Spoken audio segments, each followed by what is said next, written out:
এই রাত্রে আমরা আমাদের মুর্শিদ বিশ্বলী দয়াল বাবা খাজা বাবা শাহ সুফি আল্লামা মাওলানা ফরিদপুরীকে প্রধান হুজুরকে হারিয়েছি। আমাদের সেই রাতের কথা, সেই দিনের কথা মনে আছে। 2001 সালে আমরা যখন দূর দূরান্ত থেকে শুনলাম, দেশের প্রত্যন্ত অঞ্চল থেকে বিবিসি নিউজে বিভিন্ন জায়গা থেকে শুনলাম, আমার মনে হয়, আমার যে স্মৃতি মনে আছে, আমার মনে হয় পৃথিবীতে এর চাইতে কঠিন কোন শব্দ আমরা শুনি নাই। এর চাইতে কঠিন কোন সংবাদ যাকে আমাদের জীবনে হয় নাই। যখন শুনেছি বিশ্ব জাকের মন্দিরের প্রতিষ্ঠাতা বিশ্বলী খাজা বাবা ফরিদপুরী তিনি ইন্তেকাল করেছেন, এটা আমাদের কাছে বিশ্বাস হয় নাই। সেদিন চোখের পানি ছাড়া, চোখের পানি বিসর্জন দেওয়া ছাড়া আমরা ভাষা হারিয়ে ফেলেছিলাম। আমার আল্লাহ রাব্বুল আলামিনের কোরআন পাক বলছে, যখন ফেরাউন দুনিয়া থেকে চলে যায়, যখন ফেরাউনের সঙ্গপাঙ্গরা চলে যায়, ফামা বাকাত আলাইহিমুস সামাউ ওয়াল আরদ, তাদের জন্য আসমানও কাঁদে নাই, জমিনও কাঁদে নাই। এই আয়াতে কারিমা তাফসীর করতে গিয়ে আল্লামা হাফিজ ইবনে কাসীর রাহমাতুল্লাহি আলাইহি বিশ্ববিখ্যাত তাফসীরুল কোরআনিল আযীমে তাফসীর ইবনে কাসীর উল্লেখ করেন। অনেক লম্বা তাফসীর, আমরা শিরোনাম বলছি। একজন মুমিন, মুমিন বলতে মুমিন কামেল যখন দুনিয়া থেকে বিদায় হয়ে যায়, একজন মুমিন কামেলের বিদায়ে, মুমিন কামেলের বিরহে, মুমিন কামেল যখন দুনিয়া থেকে পর্দা নেই, তখন আল্লাহ আসমান আর জমিন ওই মুমিন কামেলের বিরহে একদিন না, 2 দিন না, কমপক্ষে 40 দিন পর্যন্ত কাঁদতে থাকে। আমার দিকে বাজান হুজুর সেই কথাটা তিনি পবিত্র নসিহত শরীফে 23 নম্বর খণ্ডে ওলি আল্লাহর বেসার সম্পর্কে উল্লেখ করেছেন। তো এটা আমাদের জন্য অত্যন্ত বেদনাবিধুর দিন, যাদের বিরহে আসমান কাঁদে, যাদের বিরহে জমিন কাঁদে। আমাদের এই কান্না রাত্রে, কিন্তু এই রাতটা, এই দিনটা, এই তারিখটা একজন আল্লাহর ওলির জন্য অত্যন্ত আনন্দের অবস্থা, অত্যন্ত খুশির অবস্থা। কারণ এই ফাতিহা শরীফকে আমরা ফাতিহা শরীফ হিসেবে জানি, মূলত হাকিকতে অরিজিনালি এই 18 বৈশাখের রাত, 1 মেয়ের রাত, 30 এপ্রিল দিবাগত রাত, 17 বৈশাখ দিবাগত রাত, আমার পীরকে বাজান হুজুরের ওরসের রাত। এই দিনটা 18 বৈশাখ আমার পীরকে বাজান হুজুরের আসলে ওরসের দিন। এটা আসলে হাকিকত আমাদের জন্য ওরস। আজকে বিশ্ববাসীকে বলতে চাই, যারা অনলাইনে দেখতেছেন, আপনারা সবকিছু দেখতে পারেন নাই, তবে আমার দৃষ্টিতে আমার মনে হচ্ছে আমাদের চোখ যতদূর যায় ততদূর পর্যন্ত বিশ্ব জাকের মন্দির জনসমুদ্রে পরিণত হয়ে গেছে। একটি অবশ্যই যে রূপ নিয়েছে হুজুরের ফাতিহা শরীফ। এর কারণ কি? এর কারণ হলো বিশ্বলী খাজা বাবা ফরিদপুরী আজকে থেকে 25 বছর আগে যদিও তিনি শরীয়তে পর্দা নিয়েছেন, কিন্তু এটাই সঠিক কথা। পুরো দলিল দিয়ে কথা বললে অনেক সময় দরকার, সে সময় আমাদের হাতে নাই। এটাই সঠিক কথা, আল্লাহ ওলিরা তাদের রুহানি পাওয়া শরীয়তে থাকতে যত থাকে, আল্লাহ ওলিরা পর্দা নিয়ে তারা শরীয়তের পর্দা করে চলে গেলে কমপক্ষে আল্লাহ রাব্বুল আলামিন তাদের রুহানি ক্ষমতা 70 গুণ বাড়ায় দেন। এজন্য আল্লাহ ওলিরা দুনিয়াতে থাকা অবস্থায় যেমনি ভাবে উসিলা থাকে, শরীয়তে পর্দা নিলে ঠিক তেমনি তারা উসিলা থাকেন।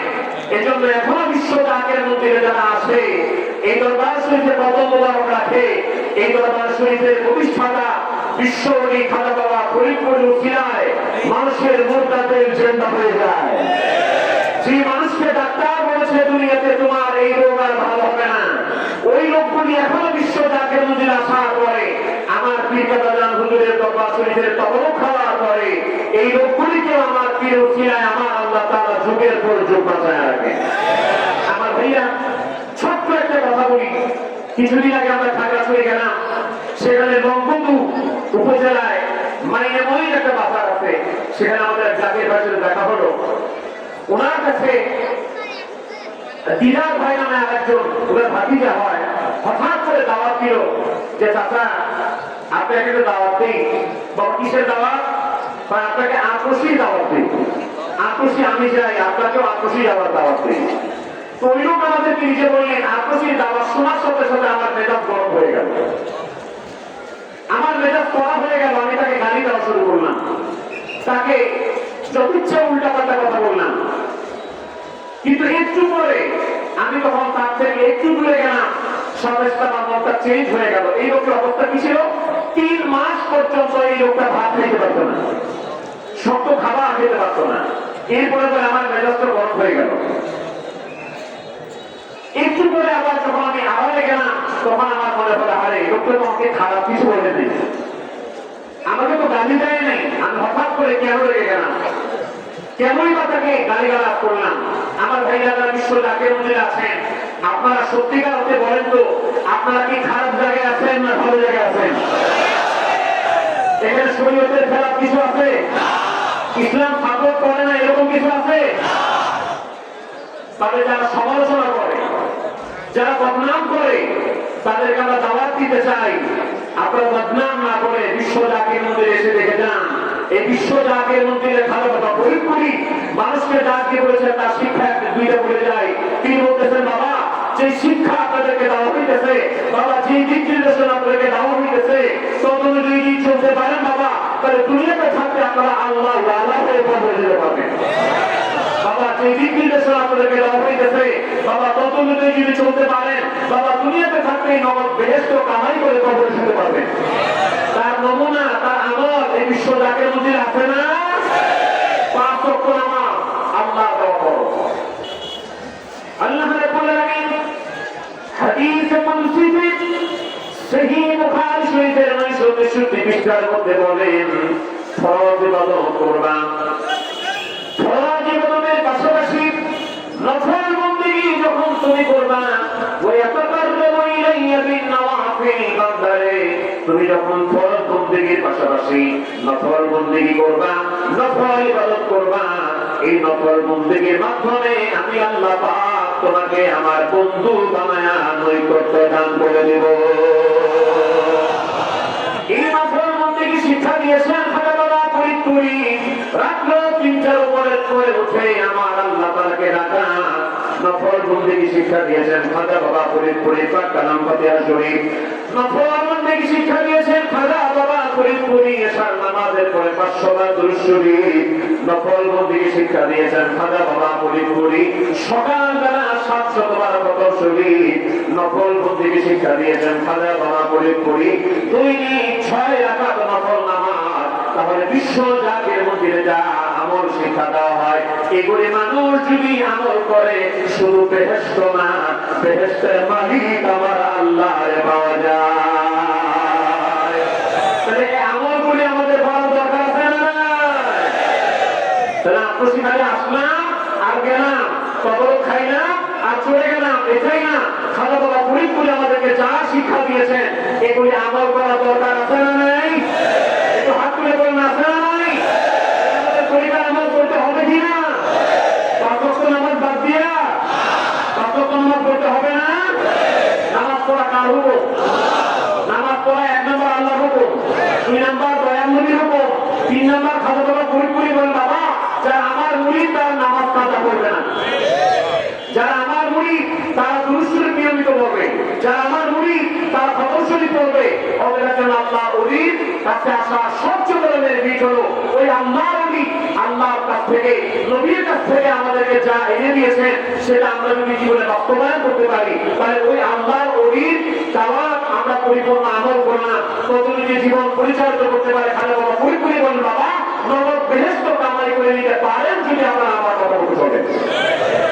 ভাই আমার তো হইল দিদার সাহেবকে পরের দিন অনেক লম্বা কথা আমি যে শেষ করে দিয়েছি। দিদার সাহেবকে বললো যে আপনি আর খুঁজে পাই নাই। পরের দিন এসে বলছে দিদা তুমি আমার তো খারাপ কথা বলো নাই, আক্রোশী কথা বলছো, তুমি কি আমার আক্রোশী নিবা? বলো ঠিক আছে চাচা নিব। ভাড়া কত? ভাড়া হইলো 1500 টাকা। চাচা আপনি যদি যান তাহলে আপনার জমা 1000 টাকা, 500 টাকা ডিসকাউন্ট। আমার চাকরি ভাইদেরকে বলি তরিকার অনেক খেদমত আমরা করি, যারা ধন্যবাদ যারা বিত্তশালী আছেন, একটা গরিব মানুষ দরবার শরীফ আসতে চায়, আপনারা জানলে খুশি হবেন। মোহাম্মদ আমিয়া ভাইজান মুজাদ যদি খুশি হন, সাদাদান মুজাদ যদি খুশি হন, বিশ্বজাকের মন্দিরে শুধু একা আসবে না, ওনারা খুশি হন যদি আপনি নতুন একটা মানুষকে সাথে করে দরবার শরীফ নিয়ে আসেন।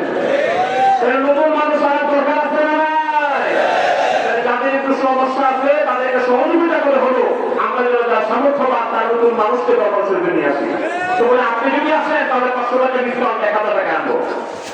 ওই লোক দরবার শরীফে আসছে 3 মাস ধরে কিছু খাইতে পারে না। তো দরবার শরীফে আসছে, আসার পরে বাবু মা এখানে পুকুরে গোসল করছে, সে বলে আমার ঘুম আসতেছে, প্রচন্ড খিদা লাগলো, অন্যদিন খাইতে মন চায় না 3 মাস ধরে। তো আমাকে টিকিট দেওয়া হলো খাবার মাঠে গেলাম, খাবার মাঠে দেওয়া দেখি তবারক দিতেছে। কোনো ঝামেলা আছে? লাইন করে খায় আদরের সাথে বলে আমি নিলাম, কিন্তু ভাত দেওয়া হলো 1 চামচ, তরকারি দেওয়া হলো অল্প। তো চিন্তা করলাম আমার এমন খিদা লাগছে 2 কেজি চাইলে ভাত খেতে পাবো, কিন্তু এত অল্প দিছে না, মন ভালো না, রাগ হচ্ছে আমার। এইটুকু দিয়ে কি পেট ভরে? রাগ হয়ে গেছে, পুরি করতেছে নিজে। আমি প্রায় আধা ঘন্টা ধরে এখানে রাগে চলে খাইতেছি না, ভাবাইতেও পারি না যে মানুষ দেখে আবার কি হয়। তো হঠাৎ করে একটা ছোট বাচ্চা বলতেছে দাদা ডাউল নিবেন, ছোট বাচ্চা বলছে দাদা ডাল নিবেন। তো চিন্তা করলাম একটু ডাউল নিতে ভালো হয়, তো আমাকে ডাল দিয়েছিলাম দেখ একটু একটু ভালো। তো ডাউল দিল, একটু ভরলো, খাওয়া শুরু করলাম। ওই লোক নিজে বলতেছে আমি প্রায় 1 ঘন্টা ধরে তোমার খাইতেছি, তোমার কমাইতে পারি না।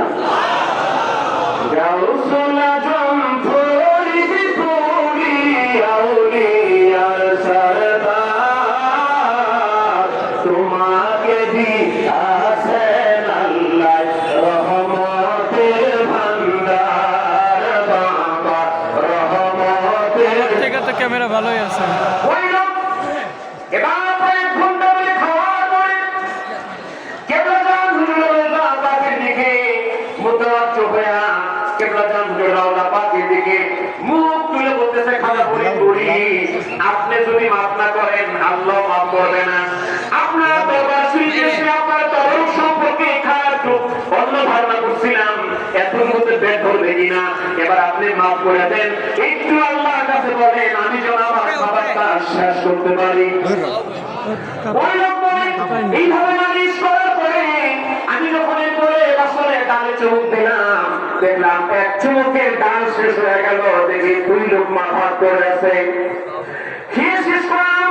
ওই লোক বলে আমি 3 মাস ধরে খাবার খাইতে পারি না, ভাত খাইতে পারি না, আমি বিশ্বজাকের মন্দিরে দেখা তবরক খাই না, এই যে সুস্থ হয়ে গেলাম প্রায় ওনার হিসাব মতে 14 থেকে 15টা বছর হয়ে গেল, এখনো আল্লাহ পাক তাকে সুস্থ রেখেছেন। যেরকম আল্লাহু আকবার। আমার কেবলাজান হুজুরের কথা বলেছে সবাই না, আর একটু ছোট্ট কথা বলি। আমাদের যশোরে জাহাঙ্গীর ভাই আছে, উনি কয়েকদিন আগে বললেন যে উনি এক প্রফেসর লেকচারার সাহেবকে নিয়ে এসেছেন দরবার শরীফে, কেবলাজান হুজুরের বদলে দরবার শরীফে নিয়ে এসেছেন। তো কেবলাজান হুজুর ওনাকে দেখে বললেন বাবা ওই একটা বিশ্ববিদ্যালয়ে যে কি থাকে ভাইস চ্যান্সেলর বলে যে ভাইস চ্যান্সেলর সাহেব কেমন আছে? এক ভাবছি হুজুর ভালো আছে। উনি আসলে লেকচারার, উনাকে বলতেছে বাবা ভাইস চ্যান্সেলর সাহেব কেমন আছেন? উনি চিন্তা করতেছে আমি তো লেকচারার, হুজুরে শুনছিলাম কামালাত আছে, তো হুজুর আমারে ভাইস চ্যান্সেলর বলবে কেন? তো বাইরে এসে জাহাঙ্গীর ভাইকে বলতেছে ভাই আমি তো লেকচারার, হুজুর আমার ভাইস চ্যান্সেলর বলছে। জাহাঙ্গীর ভাই থামেন, হুজুর যেহেতু বলছে আপনি একটু ভাবেন। দিন যায় যাইতে যাইতে যখন খুলনা বিশ্ববিদ্যালয় হলো, খুলনা বিশ্ববিদ্যালয়ে ওই লোক প্রথম ভাইস চ্যান্সেলর হয়ে নিয়োগ পাইলেন। সেখানে জয়েন করলেন, জয়েন করে ঘুরে দেখলেন যে এলাকায় জাকির যে আছে, এলাকায় জাকির পেয়েছে। জাকির ভাইকে বলি যে খাদা বাবা ফরিদপুরি ছিলায় আল্লাহ রহমত পেয়েছেন, যে খাদা বাবা ফরিদপুরি ছিলায় অভাবী ছিলেন আল্লাহ অভাব দূর করছে, যে খাদা বাবা ফরিদপুরি ছিলায় নিঃসন্তান ছিলেন সন্তান পাইছেন, যে খাদা বাবা ফরিদপুরি ছিলায় অসুস্থ ছিলেন সুস্থ হয়েছেন, জীবনের শেষ বিশ্বাস পর্যন্ত ওই খাদা বাবা ফরিদপুরকে ভুলে যায় না। ভুলে যাবেন? হাত তুলে ভুলে যাবেন? ভুলে যায় না।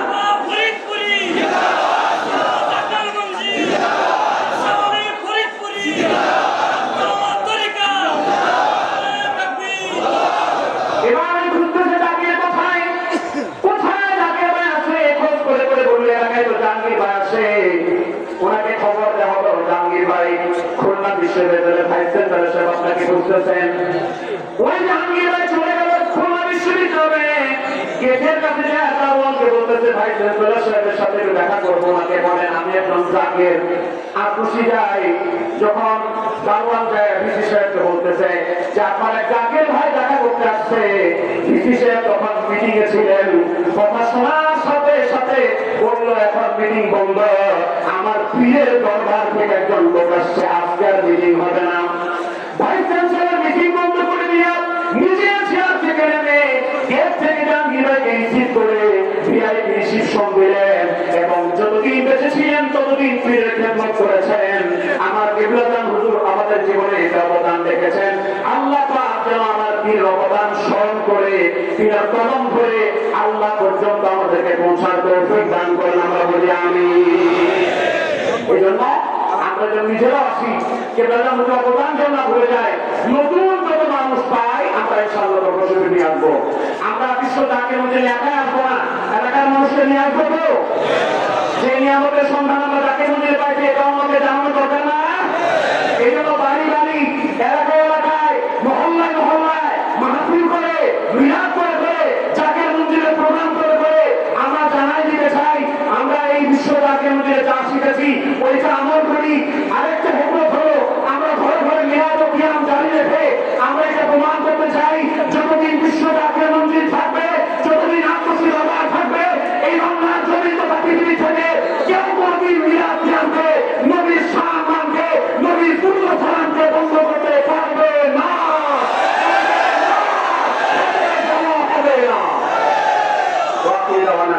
আলহামদুলিল্লাহ রাব্বিল আলামিন। এখন অত্যন্ত গুরুত্বপূর্ণ জ্ঞানগত আলোচনা পেশ করবেন মিশর আল-আজহার বিশ্ববিদ্যালয়ের সাবেক ভিপি, আমাদের অত্যন্ত প্রিয়তম ব্যক্তিত্ব